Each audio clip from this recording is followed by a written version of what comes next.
let us face, without panic, the reality of our times. The fact that atom bombs may someday be dropped on our cities.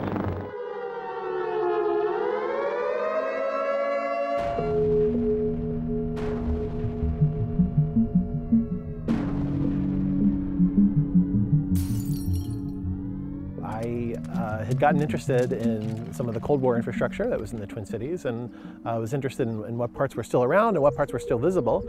And the Nike missile sites came up over the course of my research, and I thought it'd be a good subject for a column.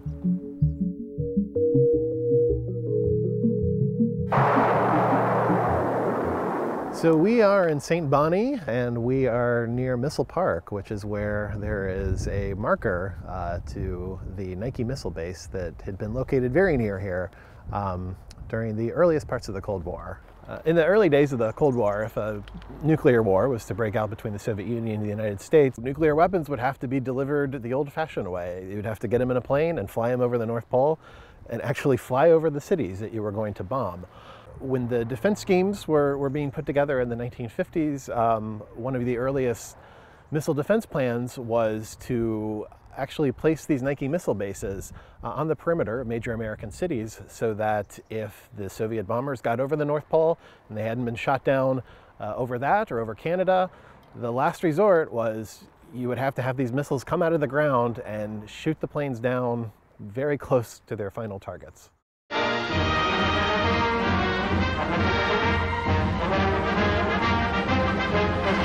Handle yourself right and you've got a good chance of coming through. Do the wrong things and you've got a future like an ice cube in a hot toddy. During the early part of the 1950s, this was a period when the U.S. government was telling everybody that it's possible to survive a nuclear war. Learn and live. If we got word ahead of time, we could protect ourselves. But in order to get that word, to know that the Soviets were coming for us, we had to have a system in place. One of those systems was a pretty extensive radar system across the United States, but there were holes in it. So there needed to be sort of a backup. What they created were the Ground Observer Corps, which are basically civilian volunteers who would go up, usually on the roofs of buildings, into bell towers, wherever, with their binoculars and just scan the skies, looking for Soviet aircraft on their way to their targets. It appeared to me that Minnesota was probably at the top, or at the very least near the top, of the per capita volunteering that was done for the GOC, the Ground Observer Corps. With the knowledge of the first atomic explosions to guide us, our chances for survival will be far better than those of the people of Hiroshima and Nagasaki. Many school districts across the country developed preparedness pamphlets and guidelines for what to do in the event of an emergency, and the emergency was the possibility of an atomic attack.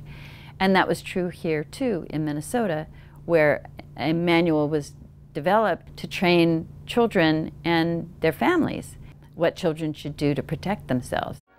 Yes, the knowledge is ours, and preparation can mean survival for you.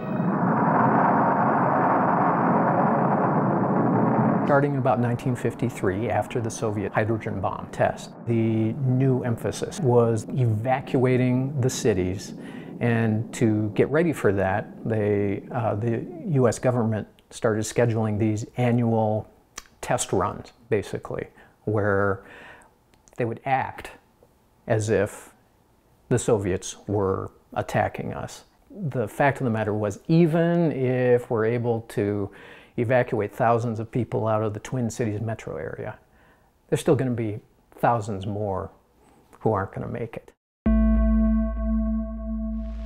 The Soviet missile development program reveals that it introduces a new dimension to surprise and forces us to reassess our own strategic position and re-evaluate the Soviets' ability to deal a crippling blow.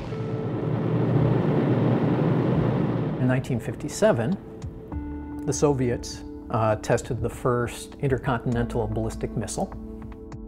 So now we know the Soviets have this technology that theoretically you put a bomb on top of one of these missiles, it can get to the United States, it can get to Minnesota in a matter of minutes, instead of taking several hours for a bomber to get from the Soviet Union to wherever it was going.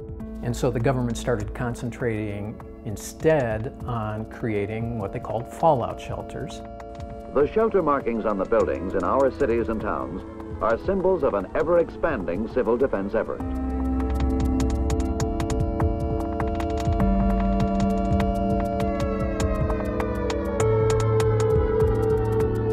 So more and more Americans just started rejecting this idea that civil defense has any real role to play in keeping ourselves safe. And what happened was, in Minnesota and other states, the civil defense agencies sort of converted to think about natural disasters instead of these man-made, let's throw bombs at each other disasters. You know, if you see a blast, dive under your table. If you see a blast, it's too late, you know? And that was pretty obvious to everybody. And so civil defense measures were on one level useless and on another level terrifying. So I think their two alleged purposes to protect people and ease fears did exactly the opposite. The kind of setup like this, where you would have bombers flying over and dropping nuclear weapons and being shot down by missiles, 30 minutes outside the Twin Cities, is certainly a part of the past. The Cold War is over, obviously, but the threat of a nuclear annihilation is not a part of history. That is a part of the present that we live in. And so I think anything that reminds people that, hey, this isn't just history, this is something that is still going on in some form, is an important thing for people to keep in mind.